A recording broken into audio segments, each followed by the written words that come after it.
morning, this is Occupier Kaylin coming to you live from the auditorium in the Wallace building, which is one of the state government office buildings near the Capitol.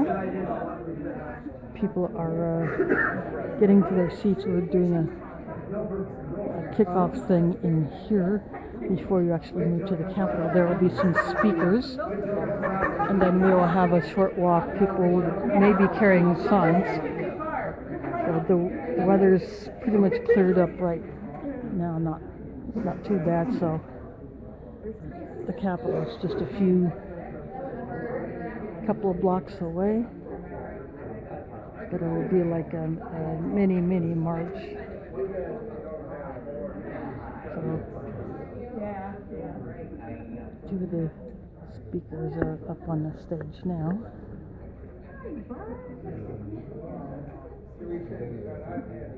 And others are sitting in the seats. Good?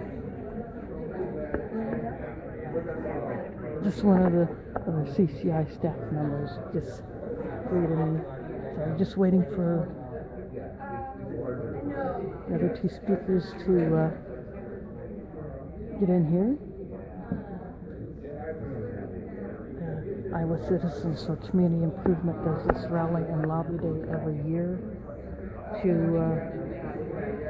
call attention to the issues that are important to ordinary Iowans, especially those facing difficult situations like a low pay or not able to get a job at all, environmental issues, things of that nature. I'm a handicapped guy.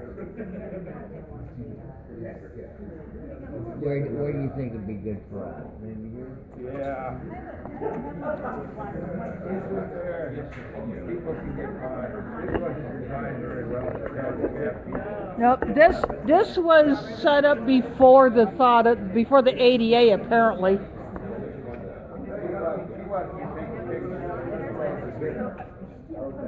Yeah, I'm live streaming. Yep. You stay right here and now. Hi, you. How you doing? Hey, I gave you some Iowa State about wastewater treatment. The bill flow and highway environmental. Oh, okay. That man who just drove his wheelchair in here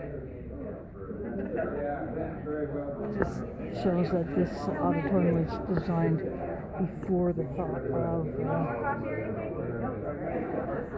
disabled people using this space.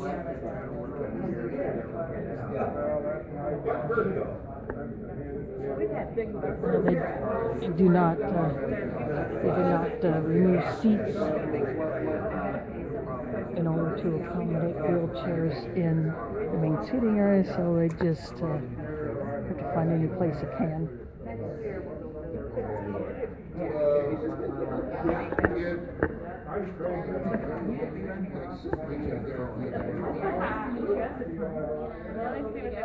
Technically it is. Let me go look out here. Here, I live downtown.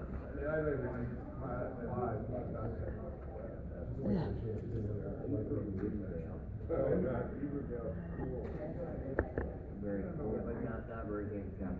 Now? I worked in state government.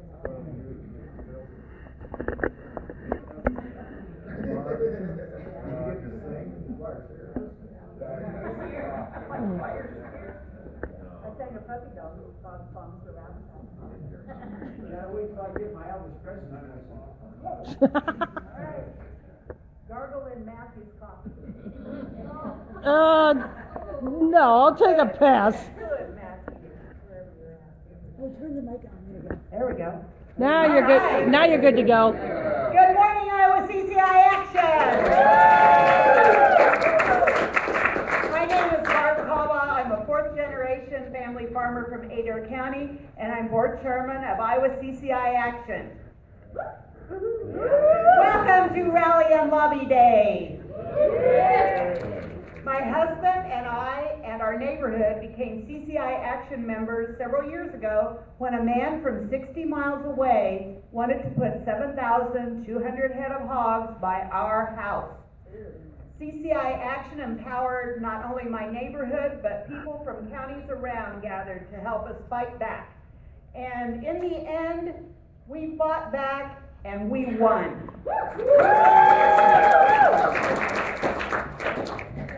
So Jim and I have stayed active with Iowa CCI Action because we want to help others who are in tough circumstances fight back also, just like the people who helped us. We want to help people fight back against payday lending. We want them to fight back against corporate agriculture, fight back against environmental injustice, fight back against wage theft, and fight back against much, much more. Well, this day couldn't have come at a better time. We've just completed a caucus season that showed that people like you and me are building momentum for a people and planet first.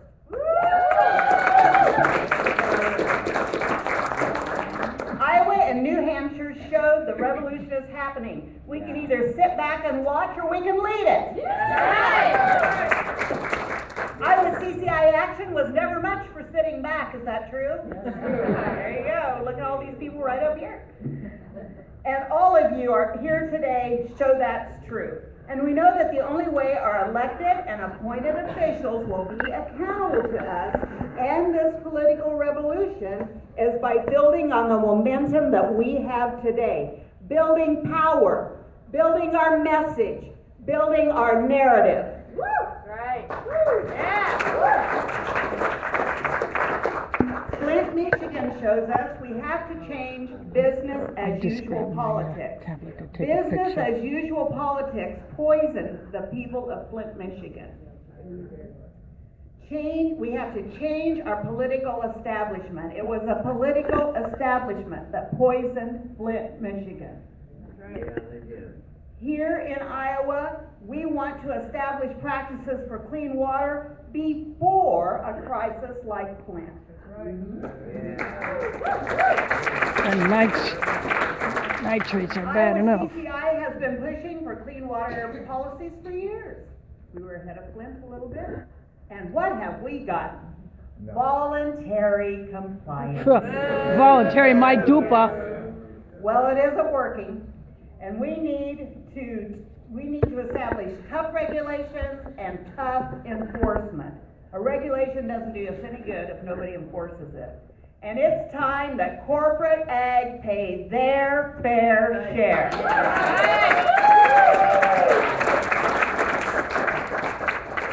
But wait, there's more. We have to end our dependence on fossil fuels and work towards green infrastructure and green power. We want privately held pipelines. We don't want privately held pipelines using eminent domain to take our property, do we? No. And we have to fight for that. Wages are too low. People need $15 an hour. A federal government who is all about free trade has got to pony up to the rest of us. And let us not forget that such a wage also raises tax revenues in your community and adds to Social Security. All citizens benefit from an increased minimum wage. Right. Yeah. Well, the crisis in Flint, Michigan is a microcosm of elected and appointed officials failing black and brown communities. The same has happened in other forms across the country. The bottom line is much work is to be done. You know it and I know it. Can this work be accomplished by just electing Bernie Sanders or Marco Rubio or Hillary Clinton? No. How about Terry Branstad or Joe Brain dead. Or even Frank County, our friend? Can he do it by himself? No. The fight starts and stops with us. We have to be on the front lines 365 days a year, pushing, this year's 366. fighting, demanding. If we want clean water, we're going to have to work for it. If we want worker justice and racial justice, then we have to work for it, not just wish for it. We can't just fight for what we want. We have to fight for what we need. Right. Are you with me? Yeah. I said, are you with me? Yeah. Hey, that was nice. Well, let's lay out how we're going to do all this. First, I'd like to introduce Cherie Mortiz about clean water. Thank you, Barb. You know, clean water is really a personal issue for all of us because it impacts us on a daily basis. And the impact statewide, I think, is getting pretty good coverage, but, you know, we're still up against vested self-interest. Many of us, many of those of you that are sitting out there today have gone with me to approach the EPC and try to knock some sense into their head. And really, you know, what we're looking at is we're looking at corporate self-interest, or they have some kind of direct business tie. And so that commission overwhelmingly still represents business as usual.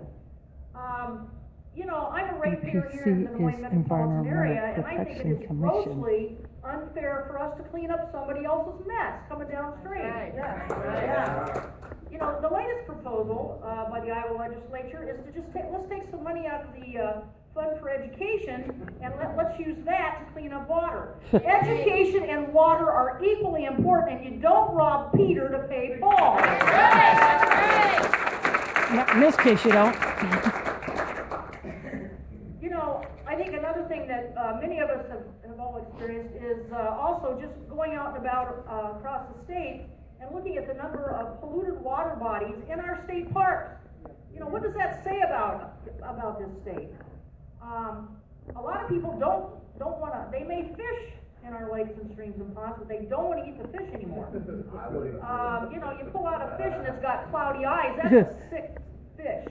So I won't even bother you know, to it's fish. really just an affront That bad. to the good people of Iowa. We've always had a lot of pride in our natural resources, and we've been pretty good stewards of the land until large corporate entities have come in and just simply run over the landscape with unsustainable farming methods. So, you know, we've been fighting this battle with the DNR. Again, we have a state agency that isn't working for us. They're working for Big DNR Ag. is Department of And, you know, Natural Resources. we've given them a lot of ideas and options, and we've tried to have some very civil discourse with them, you know, and nothing seems to work until we really mobilize and we begin to tell them, this is it, folks. And so that's why this kind of grassroots organizing is so important, because we all know that change starts from the bottom up. You know, voluntary compliance has been just a joke. It's been a colossal failure year after year. There is a direct correlation between the proliferation of CAFOs and the number of polluted water bodies. CAFOs is You know, they're both confined just animal jetting feeding off right through the operation. grass. And so it's really important that we continue to put a lot of pressure on these agencies, that we continue to directly confront Chuck Gipp, who is nothing but a lackey for Governor Branstad, and we have to call that out.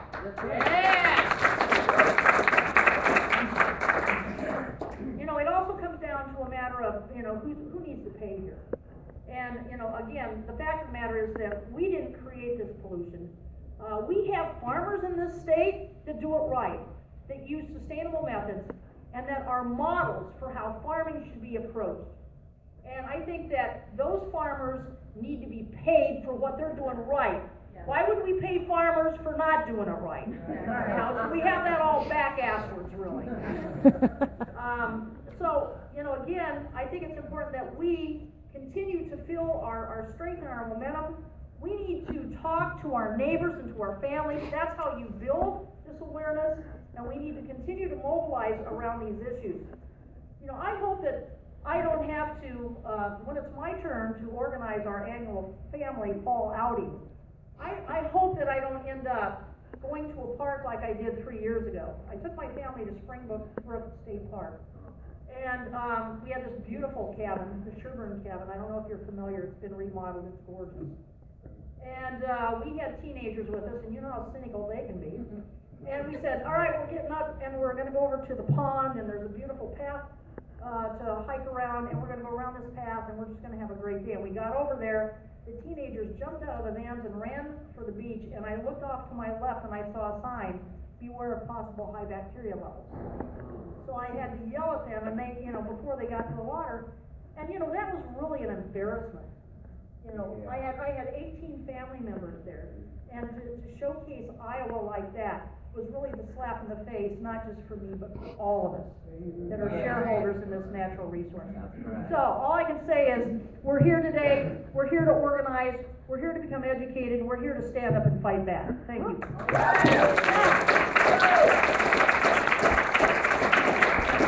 Thank you, Cherie. Next up is Brenda Brink. Hey everybody, I'm Brenda Brink from Huxley, Iowa. I've been a member for a few years, and most of you probably know CCI has been working, and now their action fund is really hitting the streets. And we've been working on economic and worker justice for decades. This has been ramped up to the Fight for 15 in recent years. And when I used to work, I'm a dietitian, when I used to work in my nursing homes and taking care of my elderly, and I would hear about the kitchen staff getting a raise. Oh, that sounds exciting, doesn't it? Those people that have worked there forever, right? You know what kind of raise they were getting? A nickel. What a disgusting. It's a sad situation. When we work for Fight for 15, we are helping all workers. So what we're doing is we're taking this Fight for 15 that we've been kind of on the edges from, for the last 15 years, and we have taken it to the streets since April. So a lot of you in here, raise your hand if you were out there holding signs, getting honks, like non-stop honks. It was exciting. It was exciting because you know what? The people realize that when we raise the minimum wage and we say $15 is what we need for our workers, then that resonates with everybody. We need not just $15 an hour, we are fighting for them to have a union and better working conditions. Yeah. So what we're doing is we're also talking to people at the drive-thru. Hundreds of conversations have been held. And when we've gone into fast food places like McDonald's and Taco Bell and places like that, you'd be surprised the number of people back at the frying the hamburgers or frying the hamburger, and they're back there going, yeah. They're on job and they're saying, go for it. So what we want to do is remember that this is not a fight for teenagers and their beer money. Not that I'm against that, but 48% of workers in Iowa make less than $15 an hour. You need $15 an hour to live. You need it. And that's a minimum. We are talking about a state, our lovely state of Iowa, where 1 in 4 children lives in poverty. That's 1 in 5 too many. I'm just so embarrassed by that. And why are they? Because these are working families with children, middle-aged people working for poverty wages. We need to get the wage up. The minimum wage has been too low for 7 years. It has not been raised in 7 years in Iowa. So we went out and helped with the first strike of fast food workers on January 28th. So we weren't just out in the streets. We were at the McDonald's. And we, along with allies from across a nation, we were out there and we were making that heard. And we're going to continue to make it heard at the State House, make it heard in local areas, different counties. We can get this done because the people are behind us. The people are behind us. So we're talking 48%. What's percent mean? People don't like percents. Percent, I don't use percent in my, guess what? That's hundreds of thousands of people in Iowa who would not be living in poverty. Yeah. So we need $15 an hour. We need to raise people out of poverty. Are you going to help us today? Yeah. All right, Emily. Emily's just going to tell us how to do it. Okay, so we have 3 specific pieces of legislation related to worker justice. So if you want to know the specific bill numbers, you can talk to Bridget, Maddie, or I. We can tell you. I'm just going to outline it for you real quick. We have a payroll debit card bill. I don't know if you know, folks get paid on these payroll debit cards.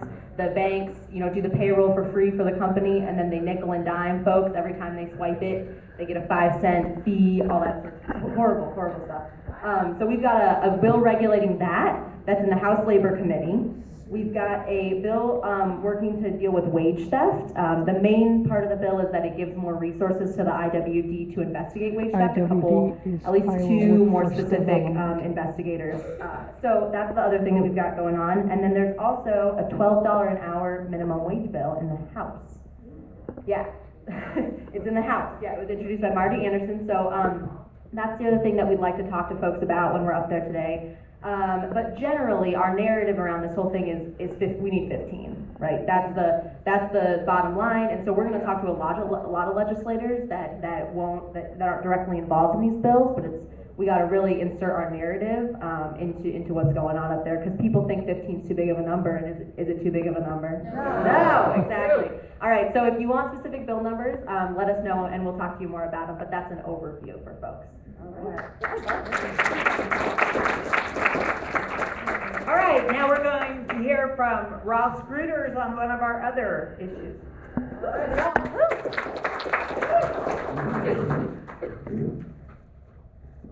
Good morning. For those of you who don't know me, my name is Ross Gruters. Just I've taking been my a picture, sorry about that. CCI Action Fund member for about 4 years. I'm a husband and a father. For those of you who do know me, you probably know that I work as a union locomotive engineer. My job is closely tied to the fossil fuel industry. But as a father, I can see a bigger picture than my short-term economic outlook, and that's the future of my daughter. As our global environment becomes more and more distressed, our children's future becomes more and more uncertain.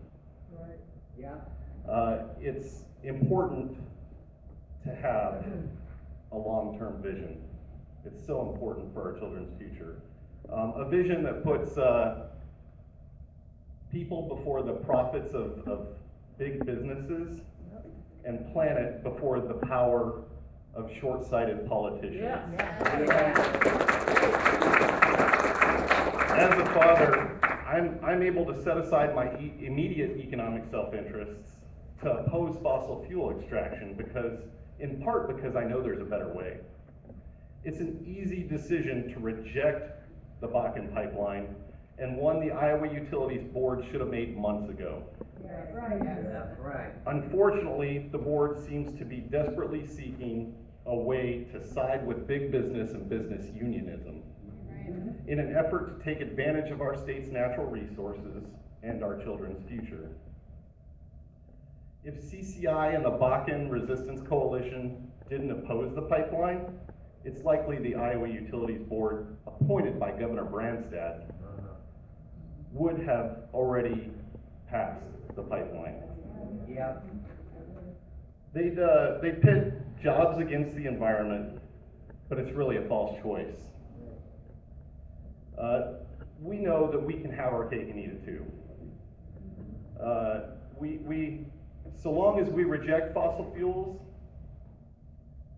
and go after proactively pursuing a future in locally controlled, locally produced, renewable energy, we can start right here in Iowa and creating a secure future for our children.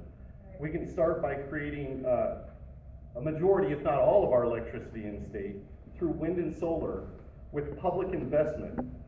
Just like the governor champions corn ethanol, we can create good-paying permanent jobs and protect our children's future. It's easy to make the right choice when politics is not involved.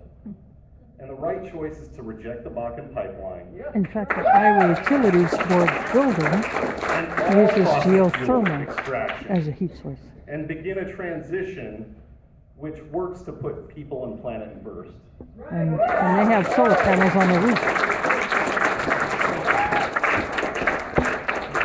Thank you, Ross. That was great.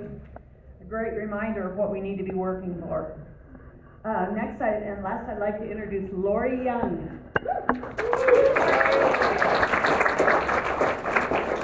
Good morning, everyone. How's everybody doing? Good. Are we excited about today? Yeah! I know I am. Last year was my my first year doing a rally, and I'm back. This is the way things She's been change right bitten. here, right now. And I'm glad to be engaged that way.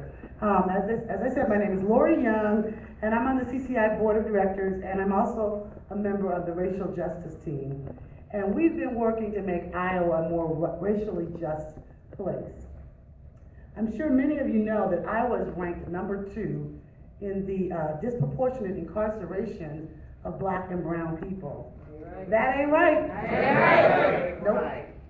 So we've been working a lot for like the last 16 months, really, with local police departments on the issue of racial profiling that we know is happening because we've heard the stories, and to fix their broken complaint system.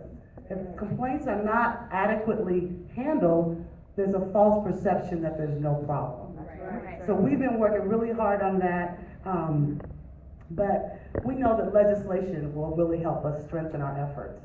So now Bridget's going to come and talk to you about some of the legislative things that are happening right now around the issue of racial justice. Thank you.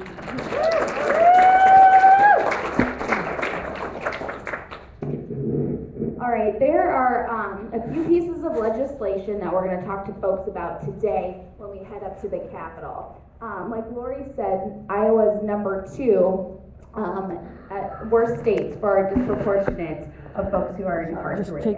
And so that means that there's residual effects, right, when people get out of prison or jail. So folks aren't able to vote, and they aren't able to get good paying jobs, or it's sure a lot harder, right? Right.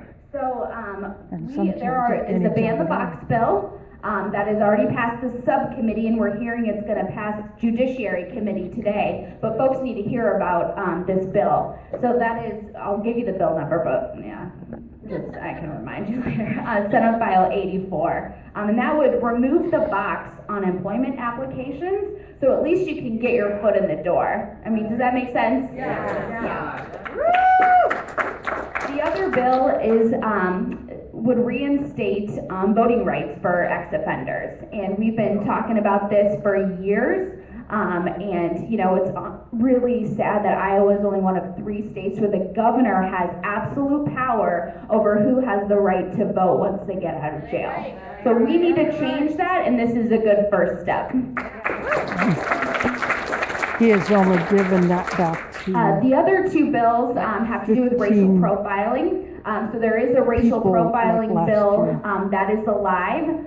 Senator Janet Peterson, she introduced that bill, and that is in the Judiciary Committee. So that's a good bill to chat with our legislators about today. And the last one is the body cameras bill. And that's also in Judiciary. So we're going to be fighting for all these bills, and are you guys excited? Body cameras and have them on. Thank you, Bridget and Lori. I know I'm excited now that I know what the bills are, and there's a lot to be done out there. So I'm glad we're all here to do that. So let's take out our agendas and kind of go through this, and that way you'll have it in your head what we're going to be doing today and when. We've already been through 8:30 and 9 o'clock. That was easy.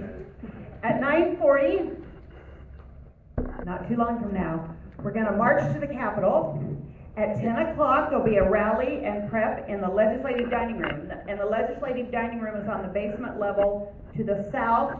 Go down that hallway to the south, and it's just off to the left. There's an elevator. Okay. Yeah, you're in good shape. It's on the ground floor. Yeah, you go in the building, you're in that level anyway. Then at 10:30, well, at 10 o'clock, a rally prep will get us all organized for our lobbying. 10:30, we'll start lobbying at the legislative dining room also. And we'll do that for an hour and a half, stop at noon for lunch, and then at 12:45, we'll meet in the cafeteria to head back. We'll kind of just group back together again to head back over here. Because at 1 o'clock, we'll have issue briefing here in the Wallace building.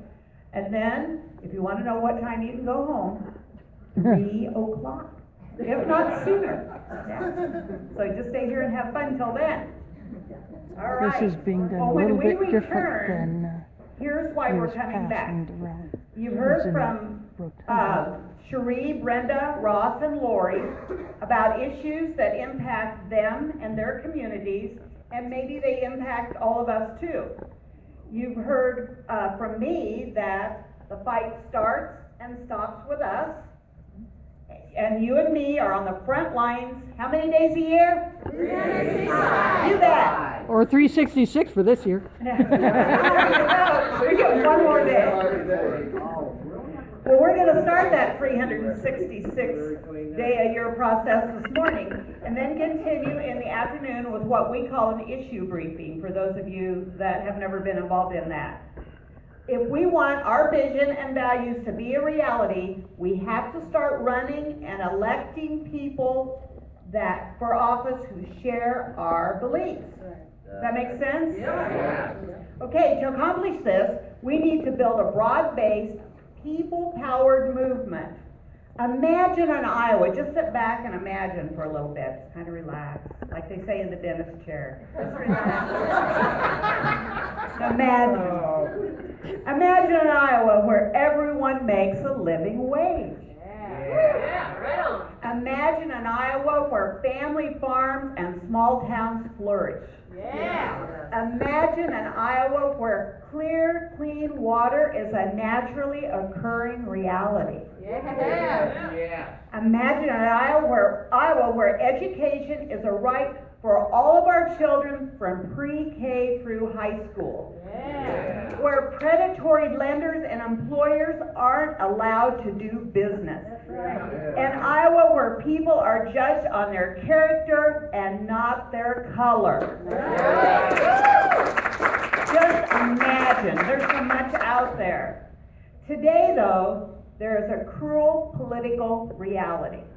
None of our issues will become law with the current makeup of the House, Senate, and Governor.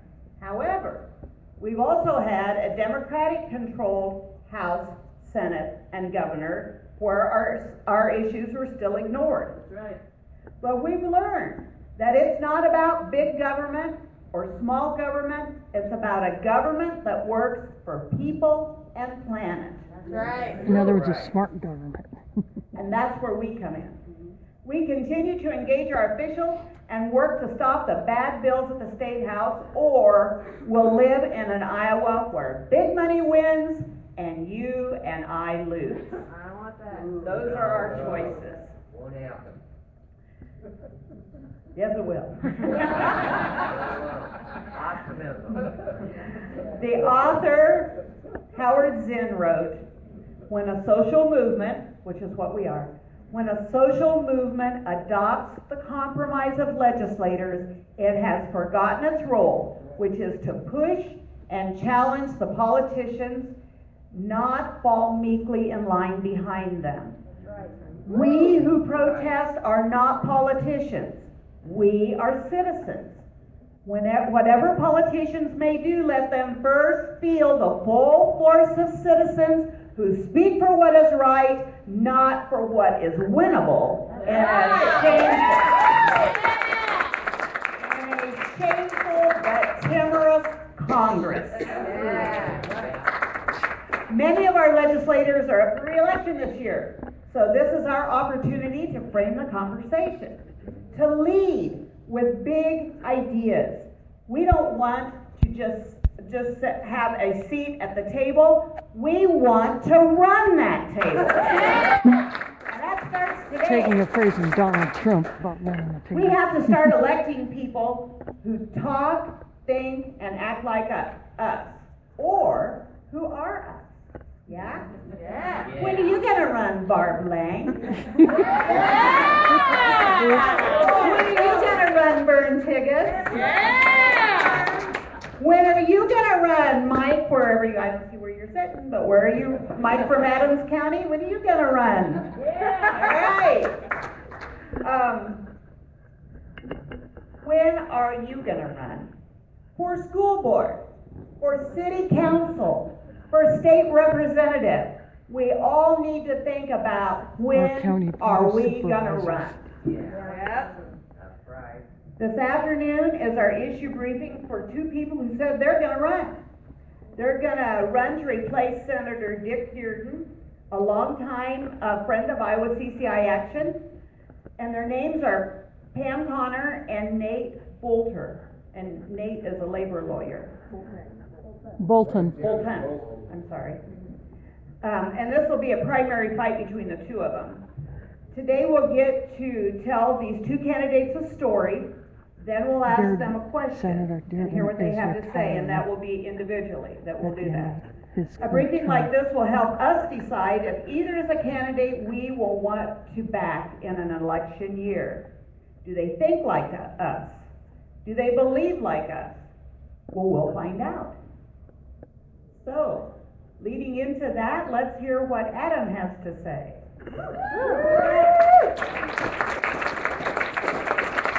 Thank you, Clark. All right, does everybody feel ready to go? Yeah! That's what I like to hear. Very good. So, we spent a little time down here getting up to speed on the issues, kind of hearing about the day, and now it's time to kind of put all we've heard into action.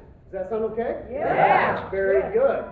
So our first step is we're going to go up to the Capitol. And I know it's just a little bit icy if you notice coming in. Yeah. It's a little bit icy. So we're going to just kind of take our time getting up there. We're not in any rush. I had Matthew go out and scope out the sidewalks. He found one icy spot. So he's going to stand right there with us. Hopefully he falls before we get there. We can get all point left. That would not be nice. So we'll just kind of take our time walking up there in a group. We want to kind of keep a nice tight pack of folks. We'll stick to the sidewalks, get up there. We'll go in through security. Again, a reminder, if you have a pocket knife, you need to leave that here. Security doesn't like that too much. Then once we get up there, I heard Barb say in there that, something about Governor Branstad. And Brain dead. Strong response. What did you all think about that? Brain dead. He's not lifting up our agenda, is he? Nope. So what do you think about this? What if we start off our day up there by letting him know what we think about two of his key proposals? Yeah. One is, we've been asking him for a meeting about the Bakken Pipeline. Yeah. The Bakken Pipeline Coalition was up here about a month ago, asked for a formal meeting with the governor, and he said, talk to the IUB. Well, we've been talking to the IUB. Yeah. We've participated in the process. We've been talking to the DNR. We've been talking to the Army Corps of Engineers. This process is not working for everyday folks. That's right. And so now we need to meet with him. Okay? Right. So we're going to meet with him. We're going to go to his office. The other thing, and I know folks have kind of been following this, seeing it in the news. 3 years ago we didn't have a water problem, according to Governor Branstad. Huh. Now voluntary is working. We just need to give it more time. Not only do we need to give it more time, we need to give it $4.7 billion that's supposed to go to our school and our children. Does that seem right? Should we take away from our kids? No. The problem we didn't create? No. All right. So that's what we want to go tell him, is that his plan to clean up this mess is a non-starter. Plus, Dead in the water. not. It doesn't do the right things anyway. It doesn't take care of the real problem. It just takes care of the Patty McKee and Larry Ginter are going to lead us into the governor's office. So what we want to do, once we get through security, we're going to huddle up. We've got a room reserved. It's called the Legislative Dining Room. Look for Jess or Maddie or me. We'll kind of all go into that room, make sure we're all grouped up together so you have a chance to hang up your coat, that kind of stuff. We'll get in there, regroup real quick, and then Patty and Larry will lead us upstairs to the governor's office, where we'll ask for them and deliver a letter, okay? All right. From there, we're going to go back to that room just to kind of run through our lobbying schedule one more time, and then it's time to start talking to legislators about our agenda, right? Right. Okay, so let's go ahead and get up like